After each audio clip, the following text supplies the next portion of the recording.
Welcome, everybody. Thank you so much for joining us for tonight's production of The Language of Numbers with Stephen Chrisomalis. I'm Rebecca Roberts. I am the curator of programming at Planet Word, the Museum of Words and Language in downtown Washington, D.C. That's it in my Zoom background if you haven't had a chance to visit. If you are in the area and want to come see us, we are open Thursday through Sunday, 10 to 5. We are adding some hours for the holiday season, so we'll have some more days that we're open. And if you ever plan to come visit and see that the advance passes, because admission to the museum is free, have been snatched up already, don't let that stop you. It's always available for walk-up tickets, and we encourage you to participate and come join us.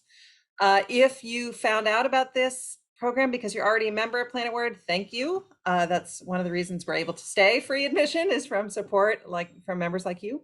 If you came to us from another area, you learned about us through Dr. Chrisomalis or some other mailing list, or a friend told you about it, I encourage you to go to planetwordmuseum.org, sign up for our newsletter, or follow us on social media. That's how you'll find out about all of our really cool upcoming programs. We've got a bunch coming up for the next couple of months. So without further ado, I'd love to introduce our guest. Stephen Chrisomalis is a professor at Wayne State. He covers linguistics, numbers, the intersection of anthropology and mathematics. His book is called Reckonings, Numerals, Cognition, and History. It was published just last year by MIT Press. You can purchase that through our bookshop.org link, where a little bit of your purchase does support Planet Word. We encourage you to do that. We are looking forward to exploring the massive intersection of numbers, numerals, and language tonight. So welcome to Planet Word. Thank you so much for being here. Thank you very much. It's really a pleasure. So I first heard you interviewed on a podcast, which I recommend to everybody, called The Illusionist, hosted by a linguist named Helen Zaltzman.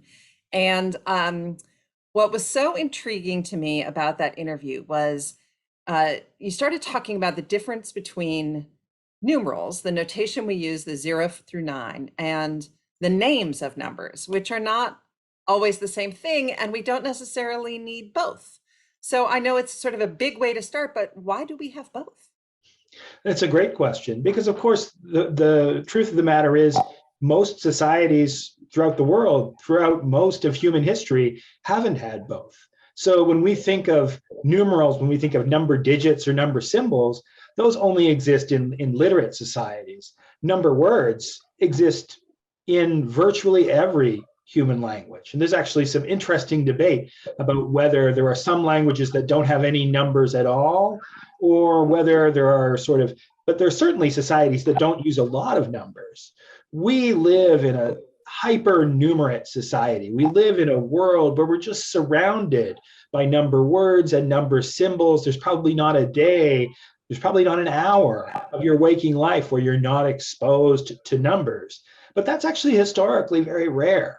And so part of how I think about this is I think about this not just in terms of the past 100 or 200 years of industrial capitalist society, or even the last 1,000 or 2,000 years, but really to think about all of human history and prehistory, and to just think about the tiny fraction of time that we've had these multiple systems, that we've had number words and number symbols coexisting side by side. And it really is a product of a particular kind of society that has writing, that has not just language, but has written language.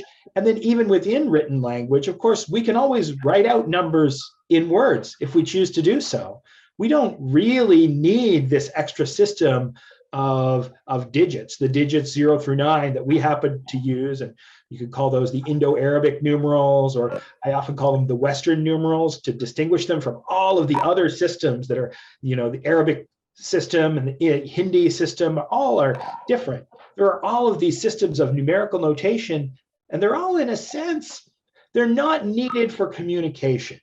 However, the fact that they're used everywhere or in a lot of places throughout the world really suggests that they are valuable. They're making some contribution to some communicative need that we have. So the numerals that feel sort of inevitable to us, right? The 0 through 9 and I want to actually take a little detour and go back to what you mentioned about what you call them, because they're referred to as Arabic numerals a lot. Is that Mhm. inaccurate? It depends. Well, yes and no.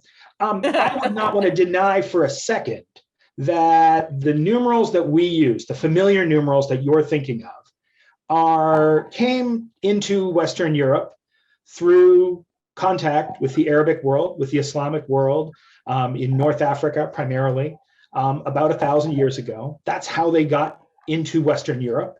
And I wouldn't want to deny for a second that the Arabic speaking world got those symbols from an earlier system that was used in South Asia, in India.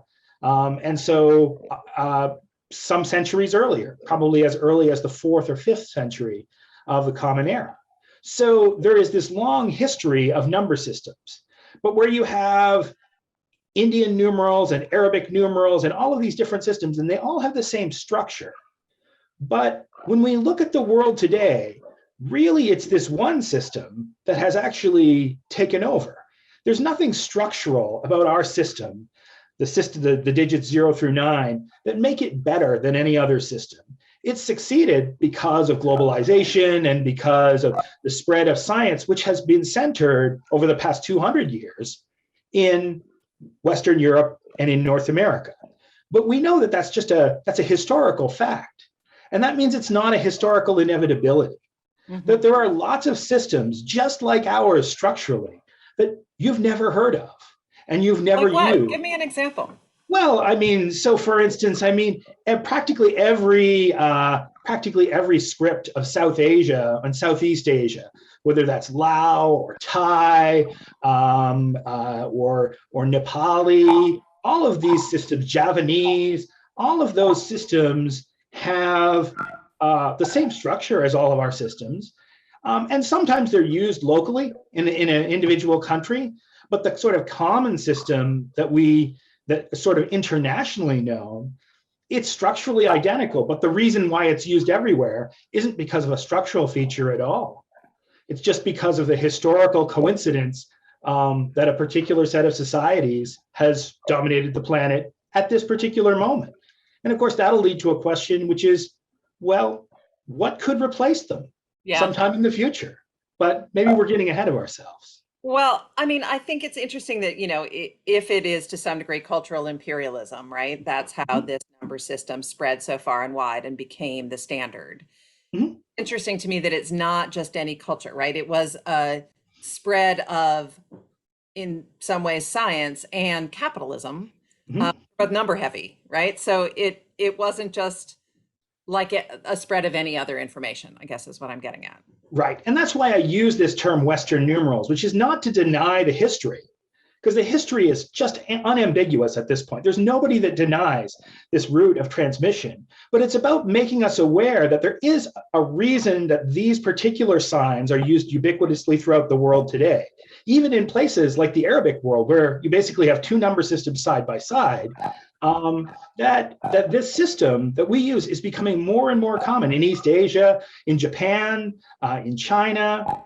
There are other number systems, but this number system has come to exist because of Western imperialism. And thus, I think it's really important that we not hide that fact, that we not say, oh, well, these are Arabic numerals, and that's because the Arabs were so smart. Totally, it's the Arabs were really smart. There's more Arabic mathematics and science that we don't know of than that we do know of. We know that, we're only scratching the surface of Islamic mathematics of say, the medieval period. But what really matters to our present understanding is there's a set of things that have happened over the past 200 years, and those things really matter. Well, I think for those of us who are sort of steeped in the humanities and liberal arts and sort of think of math and science as this more objective, more quantitative field, that not only do those numbers feel inevitable, but they feel unchangeable. And we at Planet Word really lean into linguistic change, right? There is no standard English. Words are constantly being adapted and reformed. Everybody gets to use the language however they want. They can take a singular verb. And numbers actually change quite a lot too. They absolutely do. the one of the areas that I'm researching now, and I talk about it a little bit in Reckonings, but I'm doing a lot more research on it now, are just the many, many ways in which the English number system is substantially different than it was 200 or 300 years ago. Really? The English number system is radically different in some particular ways. We think of numbers as like, we at least like, well, of course, any part of language can change, but they're like, but the numbers have to stay the same, right? And then somebody will say, well, it's 1, 2, 3, right? Same as it always has been. And I'm like, yeah, it has been. But one of the things I discuss in Reckonings is that we would take a number like 1,200,000. Now, we know there's lots of ways you could say that. You could say 1.2 million. That would also be a good way to say 1,200,000. You could say 1,200,000. You could do that, right? Sort of read it digit by digit. You wouldn't probably do that with that number, although with lots of other numbers you would. You would do that with a phone number. You would definitely read it digit by digit. But actually, in the 19th century and earlier, one of the most common ways that you would say this number is 1,200,000. Now, to me, 1,200,000 is bizarre. It's ungrammatical. It doesn't work for me. I can say 1,200. That's fine. I can count by 100. I can get up to 1,000, and then I can say 1,100, 1,200, 1,300. But I can't count thousands like that. I can't say 1,200,000. Now, conceptually, I can acknowledge that, oh yeah, 1.2 million is 1,200,000 numerically. It takes you a second, though. It takes you a second because it's completely unfamiliar to us. But in the 19th century, this is exactly the way that it was most commonly written. And that's not so long in the sort of linguistic time, the way we tend to think of linguistic change in terms of, hundreds or even thousands of years. 100 years is not so long. Or even, something like reading numbers digit by digit. We sort of take for granted that that's a thing that people have always done. But of course, you can only read numbers digit by digit if you have kind of a place value positional number system that you're already using. That gives you not the capacity, everyone's got the capacity to do it, but it gives you the cue that that's actually a way you could read the number. You could read the phone number, 8675309 and say, oh, that's a phone number. Thank you for putting that in my head, by the way. you're all welcome. The whole audience is welcome of a certain age who anyway. But this is actually a recent thing, or even splitting numbers into hundreds and then the digits. So we tend to think, well, in 1776, they must have said 1776. Not so, or at least not in writing. In writing, you would always say 1,776 or 1,776. This division into 1776, which we really just take for granted, doesn't really appear in writing until the middle of the 19th century. And it's exactly at this period where industrialism is becoming more and more predominant, and where numbers are becoming more and more common as a sort of general way to talk. In fact, Patricia Klein-Cohen, the great American historian of science, wrote this fantastic book in the 80s called A Calculating People that really shows that actually it was in the middle of the 19th century that Americans really became obsessed with numbers. And that obsession led to a whole lot of linguistic changes. In the work that I'm doing, I'm showing what those linguistic changes are to the English number system. Well, it's interesting. I think years are actually a really interesting example because in some ways, they're the obvious reason that numerals are more efficient than the word number. The names for numbers. It's a lot more concise. It's a lot easy instead of writing out 1,952. But that pattern you just said of 1776, splitting it into two, that's 20th century, right? As soon as we hit 2001, it got so messy. It got so messy. You couldn't do it because all of a sudden, I have heard people say things like 2009. But that sounds weird to me. Right. For the most part, I wouldn't say 2009. Yeah. But now we're back to it. Now we can, now once we got into the 2010s, now we can say we're in 2021 and we're comfortable with that. We've returned to the old pattern. But there is this kind of moment where we had to figure out, well, what are we doing in the aughts or the noughts or whatever we're supposed to call the decade that started off this millennium? Nobody has any real idea what we should call it. And that should surprise us, right? That we spent a whole decade not knowing what decade we were in. I don't know. I'm a little disturbed by that, frankly, Rebecca. Well, also, I think that this idea that numerals are concise is it's so easily disproved, right? Because we sometimes use numbers on purpose to shock and awe about magnitude or Yeah. tininess, point oh oh oh oh oh oh 1 chance, right? Right. So one of the ways I tend to look at this is from a linguistic framework. We tend to assume that the reason you want numerals is to be concise. And I think that's probably true sometimes. But in the same way that we don't always expect language to be concise. In fact, sometimes we understand that there's a lot of value in language being expansive. This is like when your kid figures out that the word very can be recursive, and all of a sudden they become very, very, very, very, very annoying, right? The repetition, the bigness of that phrase actually is what gives it its power. And there's no greater example of this than we tend to assume that those Roman numerals, they're no good. They're no good for anything because they're so long. Well, first of all, it's worth pointing out they're not actually always long, right? For round numbers, they're actually shorter. We were talking about the year 2000. Well, the year 2000, Roman numerals, just MM. It's beautiful. MM, Two right. numbers as opposed to four. Isn't that better? On average, of course, the Roman numerals are longer. But here I'm just going to share an image with you. This is from the class of 1875 GATE at Harvard. And here we have a real example of what I call conspicuous computation. And conspicuous computation is sort of what it sounds like. It is the use of big numbers for the sake of their bigness, for the sake of demonstrating something. Now here actually at Harvard, we have, not only do we have Roman numerals, but we have archaic forms of the Roman numerals. We see this thing that looks like an infinity sign here was the classic Roman sign for 1000. They didn't use M for 1000 at all.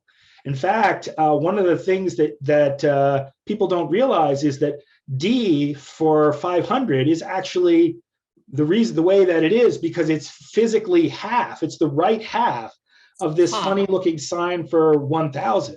In the same way that V is 5 compared to X for 10 because it's the top half of the sign. So the Roman numerals are built not on the alphabetic principle, not originally, but on the principle of abstraction and then splitting into halves. At any rate, I've digressed. Here we have this example of this big inscription. It's monumental, it's powerful. It conveys to you that the people who put this up, the class of 1875 at Harvard, had a lot of money and a lot of prestige, and they were willing to use it. And not only were they willing to put up a big fancy gate with big fancy Roman columns, but they were also willing to use these inscriptional practices that demonstrate the magnitude of their power. So before we get to the sort of larger point, I don't want to leave that funny infinity symbol that turned into M. Mm-hmm. I think people do still learn that it's M like the prefix milla. Mm-hmm. And there's a linguistic reason it's an M.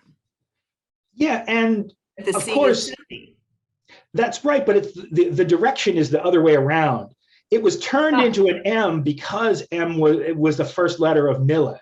And rather than, how do we design a system? Let's start with M equals Milla. And then because the rest of them don't work that way, C, you could argue, is C equals centum. But actually, a lot of the early Roman Cs are backwards. They're not a C. And obviously L and X and V, they don't have anything to do with, so that's clearly not the principle on which the system was designed. We call these systems that there are systems that use this principle. It's called the acrophonic principle. And so the acrophonic principle is basically the idea that you use the first letter of a thing to describe it, or as a short form for it.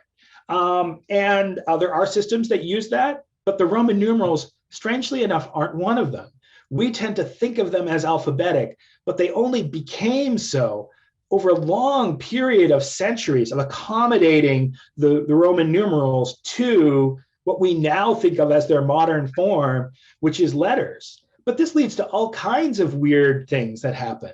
So for instance, just last year in 2020, the entrepreneur slash visionary maven, I don't know what he is, Elon Musk and his partner Grimes had a baby.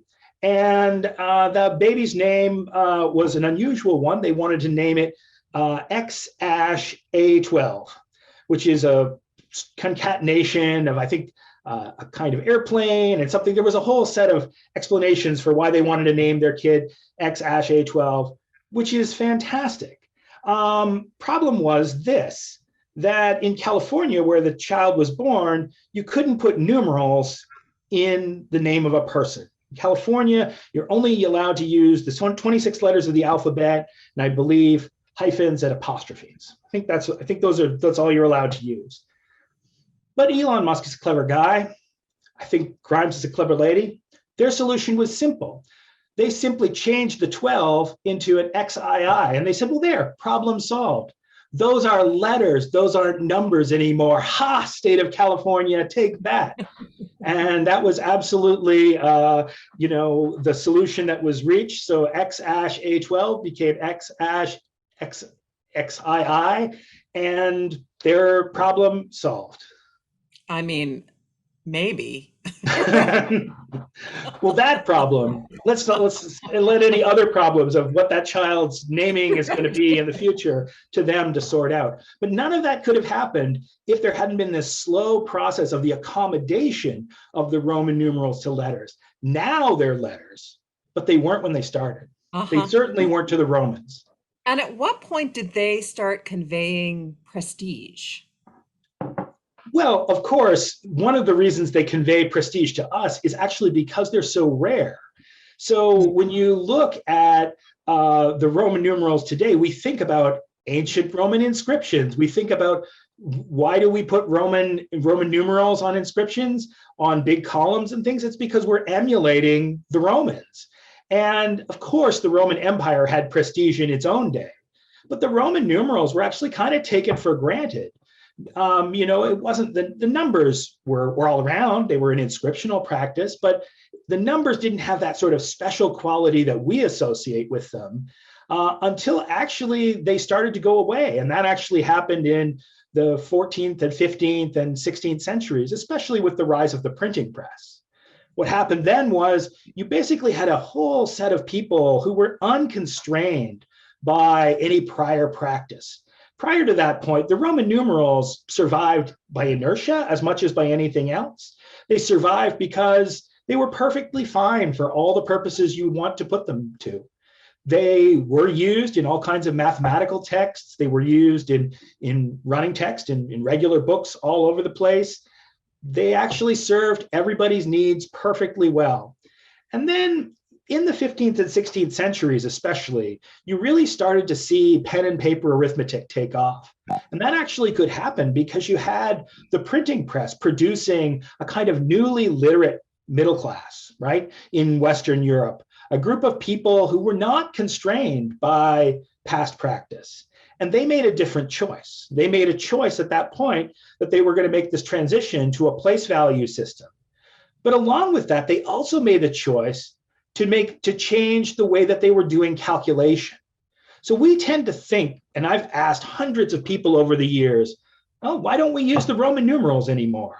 And inevitably, you get some variety of the same answer, which is, I don't know, have you ever tried to multiply with those things? And but the Romans didn't, did they? The Romans absolutely didn't. There's no evidence that the Romans ever lined up numbers in columns like you would imagine them doing. Actually, the reason we think this is actually that it's actually taught in school curricula, that when Roman numerals are taught in math class, there's this sort of exercise that your third grade or fourth grade math teacher might have given you. It's like, well, what is, XXIX times VIII? And you're like, I don't know. And you line it up and of course you can't do it exactly that way, but the Romans didn't do it that way. They used an abacus. And we know there is good empirical evidence that the abacus was highly efficient for doing all of the arithmetic that the Romans needed. And there's actually good modern cognitive science evidence that East Asian abacus users, because of course the abacus is still taught and used widely in China and Japan and Korea to this day, that their cognitive capacities with these are simply amazing. That in fact, even without a physical abacus in front of them, expert abacus users can actually imagine a mental abacus. So we imagine doing mental arithmetic. And you imagine like doing a calculation up in your head, and you maybe even visualize numbers if you have that kind of visual imagery in your repertoire. And for an abacus user, there's very, very good cognitive evidence that they're doing really remarkable things in their heads with a mental abacus in the same way that we would. Nobody has ever accused Chinese, Japanese, or Korean mathematics of being subpar, and there's good reasons for that. It's not, and it's pretty clear that the arithmetic that was possible with the abacus was just as fast or even faster. There's a very famous anecdote that's told in numerous histories of science of, it was reported actually first in Stars and Stripes magazine during the American occupation of Japan post-World War II.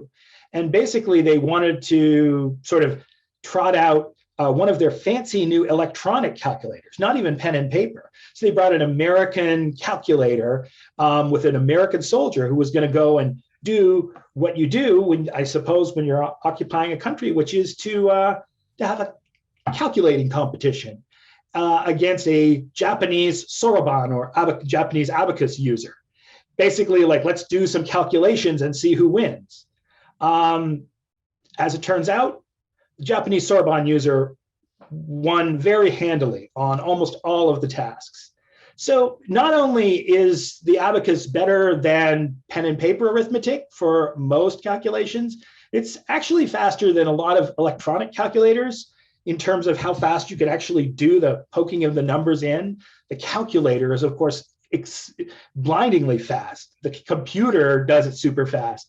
But the question of how long does it take you to do all the work you need to do, well, actually, it's not so bad. So I don't want to blame the Romans for using the Roman numerals, because they simply weren't using them for arithmetic. They were using them as a representation system, as a communication system. In other words, used in accompaniment alongside language. So I really want us to think about both number words and number symbols as communicative. And then we can ask a lot of really great questions, like, why are you using this system as opposed to another system to communicate, rather than the wrong question, which is, have you ever tried to calculate with those things? Because I just think it's not the right question. Yeah. We're getting a couple of questions about base 10. And first of all, is it related to the number of fingers we have? But one question is, the most universal numbering system now is base 2 because of computers. Somebody talks about how 11 and 12 are not linguistically consistent in English because of base 12, sort of lingering from earlier times in England. What about the underlying mathematical system and how that relates to language? So there's a lot there. So first of all, I guess let me address the question of binary. Because of course it's true that every computer is calculating, is doing work using basically on and off. It's really, we translate on and off into 1 and 0. But there aren't physically ones and zeros inside your computer. We all know that, right? There's not a little 0 sign and a little 1. It's really representing a state of a circuit on and off. But humans don't work with binary. In fact, you can look at binary and you could work out what binary numbers are equal to, but it's actually really hard. There's a lot of place values. Even though it's a place value system with a 0, once you get up above about 20 or 30, it's really hard to look at a binary number 0, 1, 1, 1, 0, 1, 0, 0, 0, 1 and figure out what that represents. I don't know anybody who can do it. So humans don't work with binary at all. And when humans need to work with computing calculations, sometimes they'll convert either binary or decimal into hexadecimal, because base 16 is more amenable to the human mind. It's more compact, and you can at least manage it. But even then, I don't know too many people who actually calculate fluently in hexadecimal. The truth of the matter is that the vast majority of the world's languages, well over 75% of them, are decimal, are base 10. And those that aren't are overwhelmingly base 20. So something like 95% of the world's languages are either base 10 or base 20. And sometimes if you have a base 10 or a base 20, you'll have like a sub base of 5. So you'll go 1, 2, 3, 4, 5, 5, 1, 5, 2, 5, 3, 5, 4, 10. So, but these are pretty understandable to us. They kind of make a certain sense to human minds. There are, however, about 5% of the world's languages that use some other system, that use octal numerals or base 8. Very famously, Sumerian used base 60, sexagesimal numerals. But those are rare. But actually, to me, that's part of what's interesting about this. There clearly are cognitive constraints. There are clearly a few solutions that are so workable that they've emerged again and again and again in different parts of the world, in different language families, in different notations. Again and again, those 10s and 20s keep coming up. We should recognize that actually, this isn't just a product of globalization. This isn't just a product of colonialism. It's found throughout the world. And yet we should stop and say, yeah, but other things can happen. Other kinds of number systems can exist. And then we can ask a question of when can they exist and how can they exist? How can they be sustained? So you had mentioned base 12. And I am a member of the Dozenal Society of America, which is a society dedicated to the promotion and encouragement of base 12 numbering throughout the world. Really? Now, I am, yeah, and they're fascinating folks. They're some of them are real serious about it, and I think some of them, like me, are just really love numbers and love to think about the fact that the number system we have isn't inevitable. Like there are actually things about base 12 that are really interesting. Base 12 is a highly composite number, so it has lots of divisors: 2, 3, 4, 6. It divides it. 10 it's just got 2 and 5. Very boring. So the Dozenal Society actually used to be called the Duodecimal Society of America. But then at some point, somebody recognized that duodecimal is just 2 plus 10. So that was too decimal centric. So they changed their name to the Dozenal Society to better reflect their mission.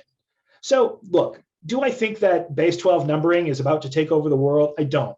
Of course not. I think that 10s and 20s are really so overwhelmingly present in human languages that they are giving us a signal of what the human mind works easily with. But I will say that we don't want to forget those rarities. We don't want to forget things that happen every once in a while. We don't want to forget that human variation is greater than we can often imagine. And as an anthropologist, this is what excites me about thinking about that variation, is not just to say, well, it's all that sameness. You mentioned 11 and 12. 11 and 12 are really interesting. They're not actually base 12 at all. They're actually secretly base 10. 11 and 12 are actually come from old forms like anlif and toalif. And so anlif and toalif, an and toa are 1 and 2. And it's like 1 left and 2 left. So you imagine you get to 10 and then you're like, well, what comes after 10? Well, after 10, I have 1 left, anlif. Oh, and then what happens after that? Oh, toalif. And you could easily have 11, 12, 13, 14. You could easily extend that system. You basically sort of overcount the numbers, and basically you say, well, how much do I have left when I'm done? And so that's certainly a possibility, but it's actually still base 10. It's just hidden itself. Its etymology has become hidden over time, so that it's not quite as recognizable to most speakers. I think most of whom unless you are a linguist and have studied etymology, most don't know that those are secretly one left and two left. And now everyone attending tonight does. Awesome. Do you think there's a connection between the prevalence of base 12 and our number of fingers? Base 10, you mean? Base Yeah. 10, yeah, sorry. Yeah, Do yeah. not I mean, have 12 fingers. of course. I mean, one of the things cognitive neuroscience has really shown us how closely the hands and the brain are connected, and we know that more. I mean, when we look at brain activation, the people who are doing functional MRI studies, hand and brain, and folks who study tool making and tool use, all the people who do that kind of work in anthropology and in cognitive science and in neuroscience absolutely will emphasize the importance of the hands. And it is not a coincidence that we have these handy little things on the end of our hands that provide us this tool. No, it's not a coincidence, but it also leads to other questions. Like, we imagine, I look at this and I see 5. But you could just as easily look at this and see some different numbers. So for instance, what if it's 4? What if it's 4 gaps, right? 4 gaps rather than 5 sticky outy things. We could imagine that. Or what if it's I'm going to use my thumb as a pointer to point to 12 different segments, each finger having 3 segments, and I'm just going to use my thumb as a pointer. So there's not just one way to use the hand. Having said that, this is clearly what's going on. The linkage of the hand to numbering has been discussed for hundreds of years, and it clearly is the best explanation for why that is. And yet we still have to ask, well, why are there some languages that don't? Do they just not care about hands? And the answer is not always 100% clear. There's not some predictive logic that will tell us, well, if you have language, you must have base 10. So it's a statistical correlation, and it's very strong, but it's not predictive.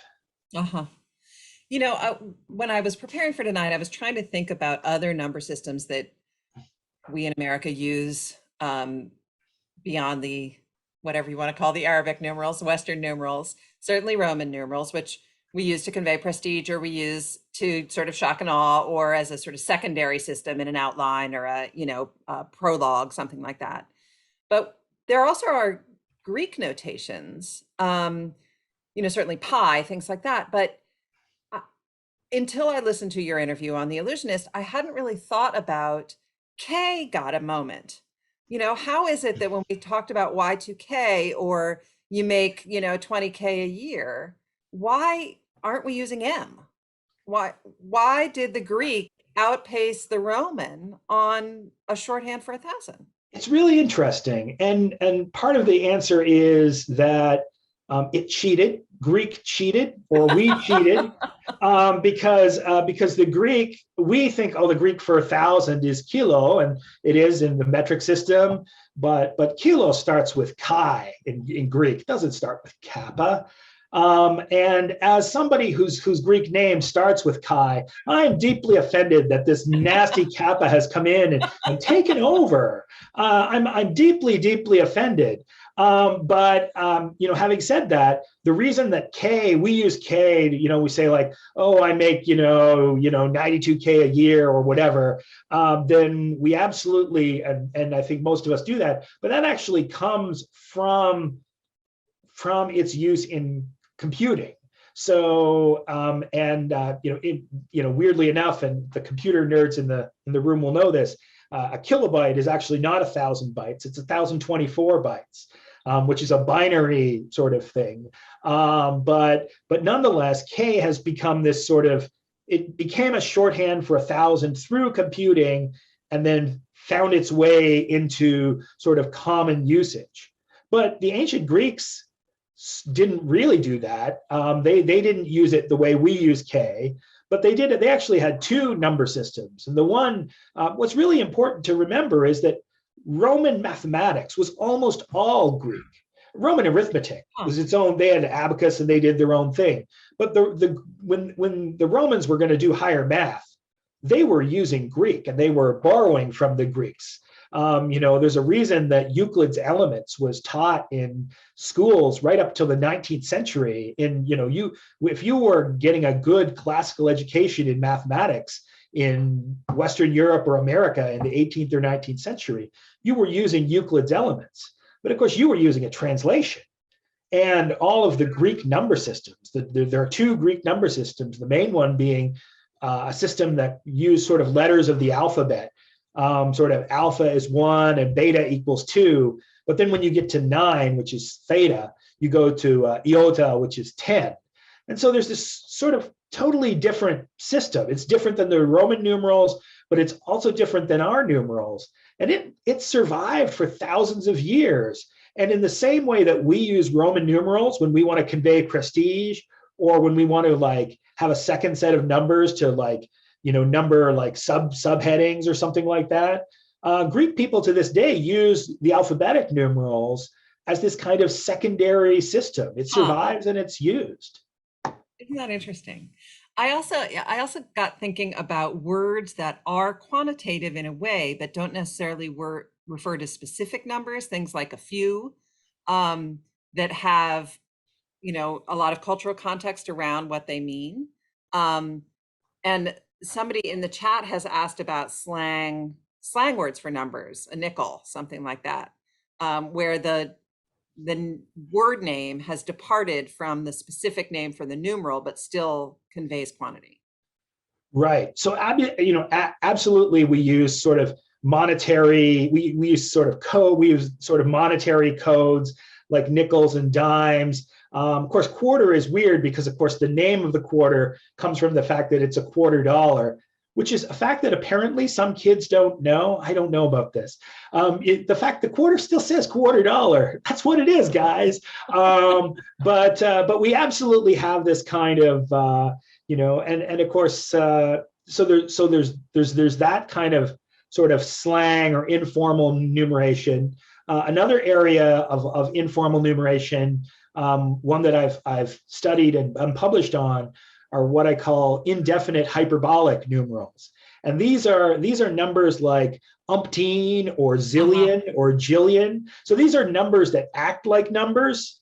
They grammatically behave like numbers. So for instance, you can say 6 zillion the same way you can say zillion, or you can say, umpteen thousand.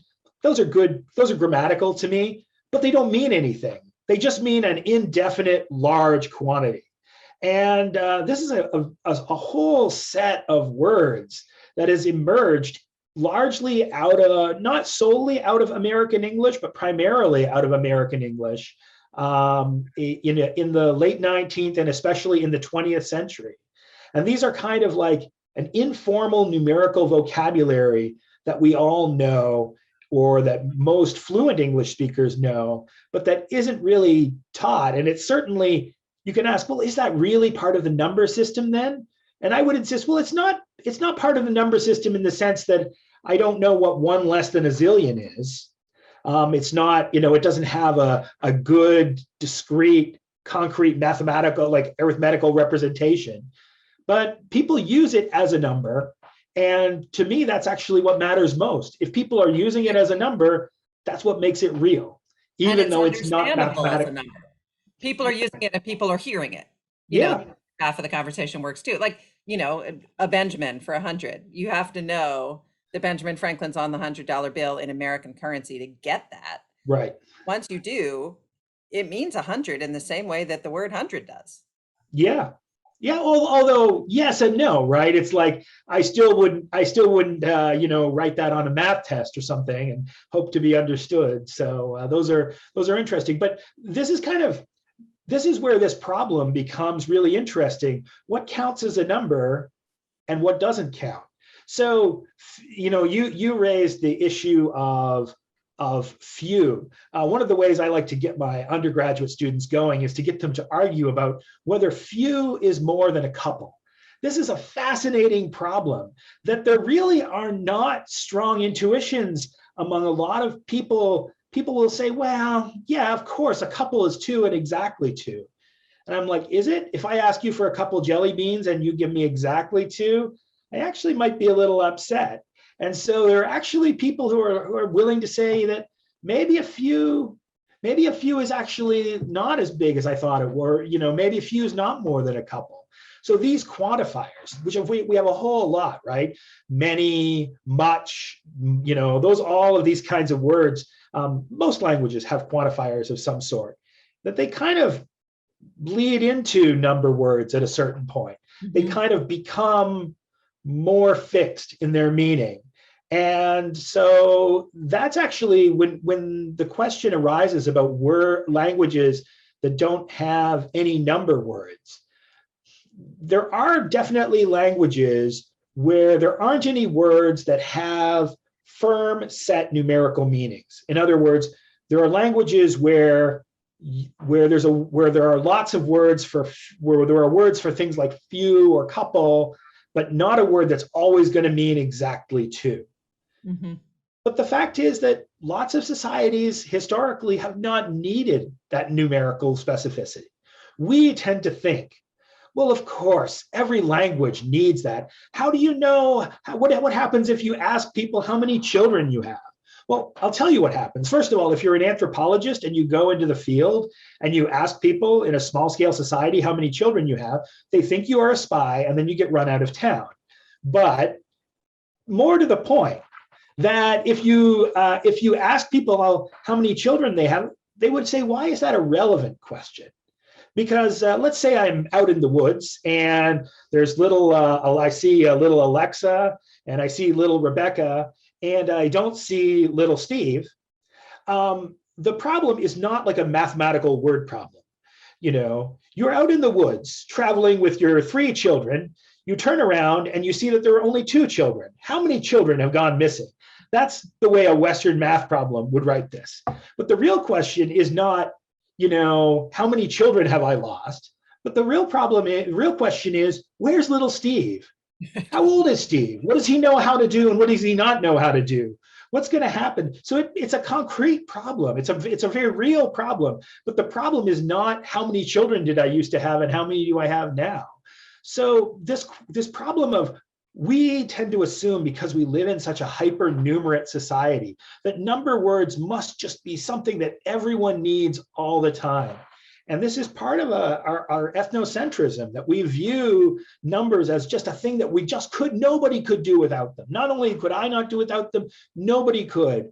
And then this leads to attributions, which frankly are quite racist attributions, that people who don't count a lot are somehow pre-modern, primitive thinkers or this sort of thing. And that was the view of 19th and early 20th century anthropology, that these languages were somehow deficient. But in place of that, I would really like to just ask the sorts of functional question, which is, what do we use numbers for? What do we actually use them for? Now answer that question, and now I can tell you whether you have what you need or what you don't. And as it turns out, most of the time, necessity is the mother of invention, and people have the number systems that they need and no more. So given the variation of number systems around human existence, both geographically and temporally, I want to go back to something you brought up at the very beginning, which is, where is it going to go? What does the future hold? So that's a great question. And of course, I'm not a futurologist. And so part of my job is not to say, oh, these are the numerals of the future. But and so I could definitely get out of that question by just saying, well, we don't know, and there's no saying, and you can't. Only time will tell, right? And you can't. Only time will tell. But I'm not. I realize that might not be 100% satisfactory. I've just tried to make the case that our numbers aren't inevitable. And so I should at least point out that invention continues very actively. You probably have in your pocket right now an example of a number system, not your own, that you haven't thought about. In fact, there are probably hundreds of them around you. And so if you were to look inside any piece of electronics, you would see lots and lots of electronic resistors. And, those are those little things. They're kind of brownish and they have little bands of color on them. Well, those bands of color that you've seen, if you've ever looked at a chip, a circuit board, if you've ever looked inside any of your electronics, then you've seen these bands of color. And those are numerical representations. It's actually really hard because these are tiny little things. They're maybe a centimeter long at most. These resistors are basically, let me just get a good example of a resistor up here, and so that I could show people. Oh, there we go. Wikipedia, my favorite website.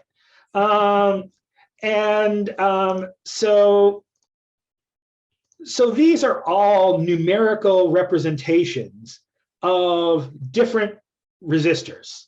They all have different numerical codes, and each color represents a number from 0 to 9, except that there's one band here that represents a power. So this is kind of like scientific notation in a way, except instead of writing it out in our numerals, there's this other system that uses bands of color and that represent the digits 0 through 9, and then represents powers of 10, 1, 10, 100, 1,000, etc.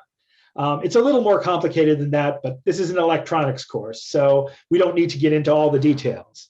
But what's fascinating is that this is a system. This is not a computer system. This isn't like your computer reads these numbers.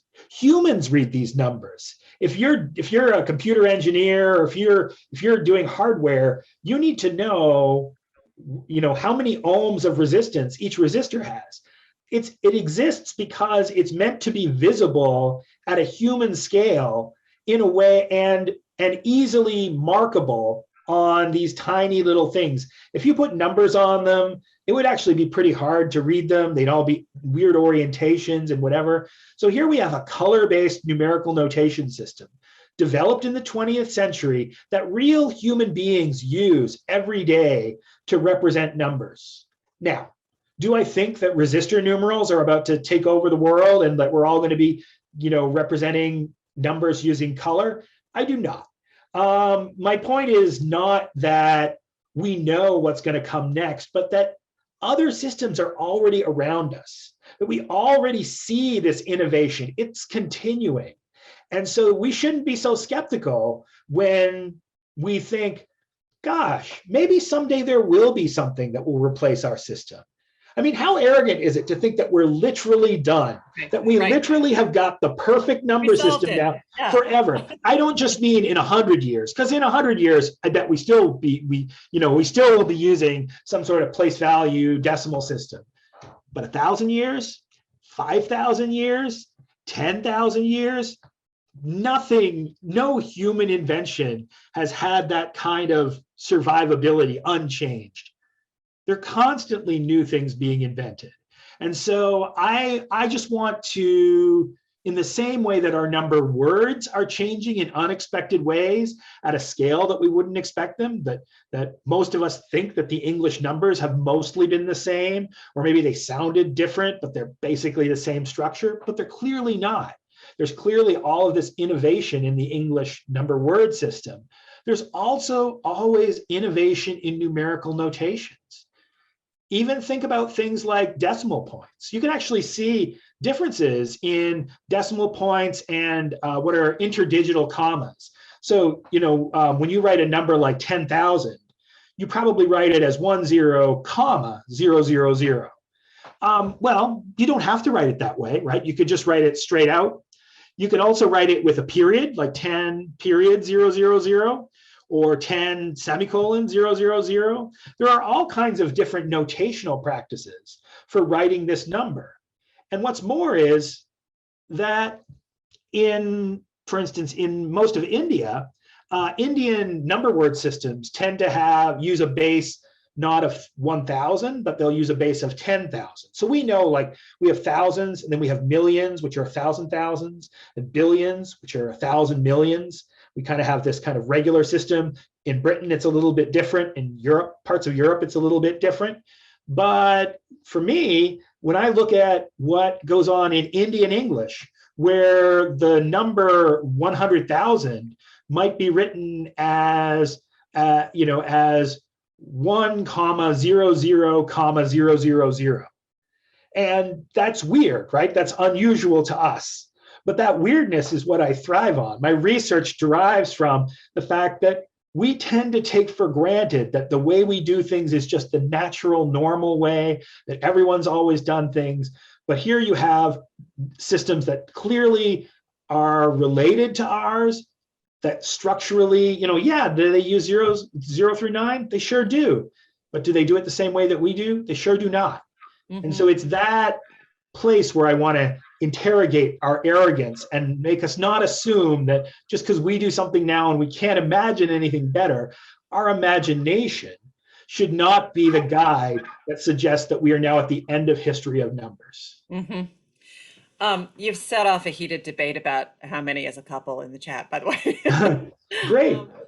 So we are almost out of time, but I want to ask you a question that a mathematician once asked me, which is, are there more numbers or are there more words? Well, of course, if you formally ask a mathematician, there are a countably infinite number of integers, and so we could answer the question in that way. That in some sense, the lexicon of all the words that all people know in English, or even in all languages, is less than that. But on the other hand, there's a name for each one of those numbers. But exactly right. If you have a system that allows you to reliably name each number, so you can't quite do that with the English number system that exists, because you basically end up at a point where you need a new word for every power of 1,000, million, billion, trillion, quadrillion. Eventually, you're going to get to some point where you run out of numbers. But I can solve that problem for you. We're just going to read all our numbers digitally. So the number, 126 is just going to be 126. Problem solved. Now I have a countably infinite set of number words for all of the numbers that I would care to count, and we have now solved the problem. And so those sets are equivalent in every way. But I will also say that Noam Chomsky has made a lot of the connection between numbers and words, and so Chomsky writes about this concept that he calls discrete infinity, the idea that with a discrete set of elements, you can actually create an infinite number of utterances in any language. Not an infinite number of words, but there's an infinite number of sentences. And that actually comes back to the very example I raised earlier of the child who's very, very, very, very annoying. Well, how many varies can you put in a sentence? Actually, as many as you choose to. And so there are an infinite number of English sentences, just depending on how many varies you'd like to have. That's a very simple example, but it makes that point. And I think there is something to that. There are some pretty fundamental connections between language and number. But having said that, for me, there are still some places where it's really important to recognize that there are some differences, that the structure of number word systems and the structure of numerical notations are different. You see that in the Roman numerals. So, the Roman numeral 23 is XXIII. Well, the Romans didn't say XXIII. They read, Viginti Tres, and they're just like, that's the word for 23. And so that structure, that sort of repetitive, cumulative structure, is really common in numerical notations, these sort of additive systems that make these kind of things that we think of as big and long. The Egyptians did it, the Sumerians did it, the Maya did it, Nahuatl, the Aztecs did it, the Inca did it. It's a really common way to represent numbers in notation. We don't do it because we just have these 10 signs, but in language, it's really rare. There's no language where the word for 300 is 100, 100, 100. At least none that I know of. I could be wrong, but I don't think so. But there's lots of languages or lots of notations like Roman numerals where we have CCC. That's pretty straightforward. And so that actually is a difference between numerical notation and number words. So yes, these things interlace in lots of ways, but then it's important to represent that these are different kinds of things that serve different kinds of communicative purposes. And one of the reasons that we don't say CCC XXXIII in English is that at some point, you forget where you started. The Right. auditory, the vocal auditory channel, right, doesn't preserve. Whereas something that's visual, something that's principally visual, preserves, and you can look at it in its totality and you can scrutinize it and you can double check it. Whereas, at this point, I even forget how many C's and X's and I's I had at the start of that sentence, which I just started 20 seconds ago. Well, Stephen Chrisomalis, it has been an absolute treat spending the last hour with you. The book is called Reckonings, Numerals, Cognition, and History. And thank you so much for exploring the intersection of language and numbers with us.